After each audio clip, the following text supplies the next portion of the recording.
Next question. Consider following information.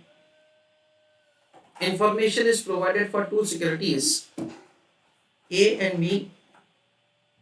Respective beta is given to us zero point 0.4 and 1.5. Expected return is given 15 and 25. Calculate the return on the market portfolio RM and the risk-free rate of return. So from this information we are required to make the computation of the RM and RF. I want you to make the calculation of the answer first on your own and put your answer in the chat box. Let us have understanding that's how to make the calculation of answer. Dear students, over here we are required to compute the risk-free rate of return and the return on the market portfolio. Dear students, over here we do not have a choice but to make an assumption that this expected rate of return is provided as required rate of return as per CAPM. This is what we understand. So what happens at over here, we are required to compute the RM and RF by making this assumption, and in order to compute the required rate of return for any security, always remember that this market barometer is always going to remain same. That is, risk-free rate of return is same for computing the required rate of return for any security at one point of time, and the return on the market portfolio is also same at one point of time for making calculation of the required rate of return for any security. So we can say something like this. Listen carefully. First of all, please write on a note.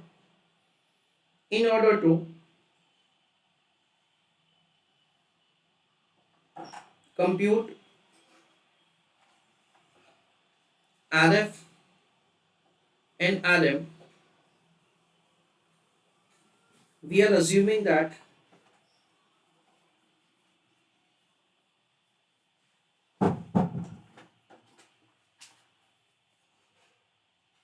given expected return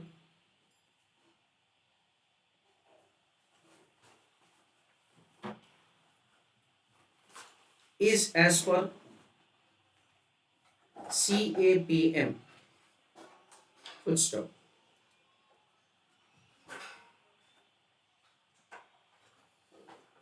So please write down the formula. Required rate of return is equal to RF plus beta into RM minus RF. So I'm rewriting the equation as required rate of return is equal to X plus beta into Y. So I'm assigning RM minus RF as Y variable. Now there are two securities provided to us. It is A and it is B. For A security, the required rate of return is given as 15%, and for B it is given as 25%. The risk-free rate of return is X plus beta into Y. What is the beta value? For A it is 0.40 and for B it is 1.50 into Y. This is the way we are supposed to put the equation.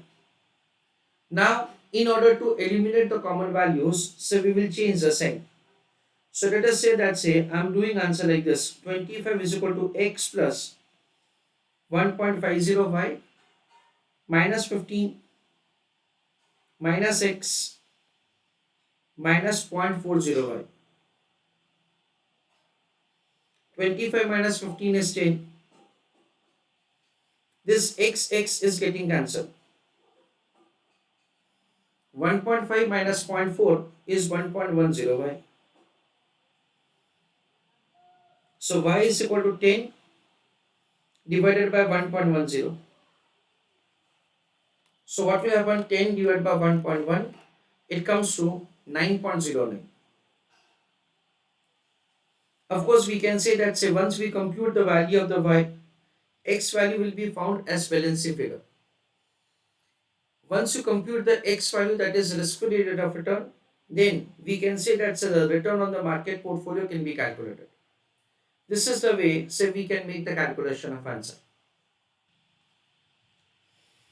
So write down answer for the calculation of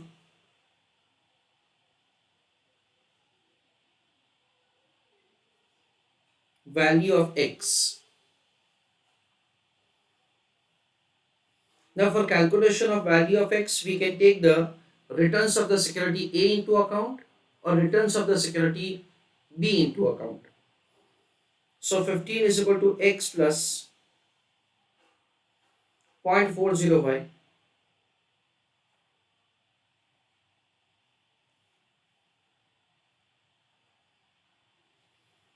So x is equal to 15 minus 0.40y.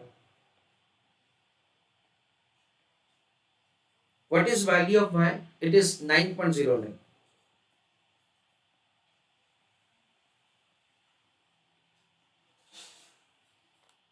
So zero point 0.4 into 9.09, that comes to 3.64.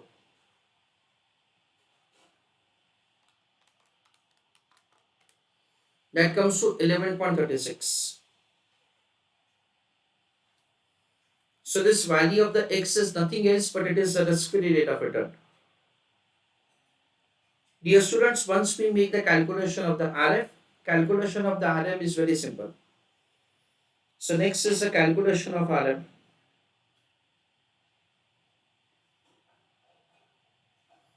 It will be calculated like this.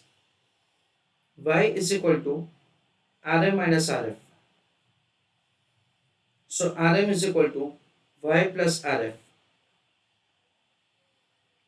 What is the value of Y? It is 9.09. What is RF? It is 11.36.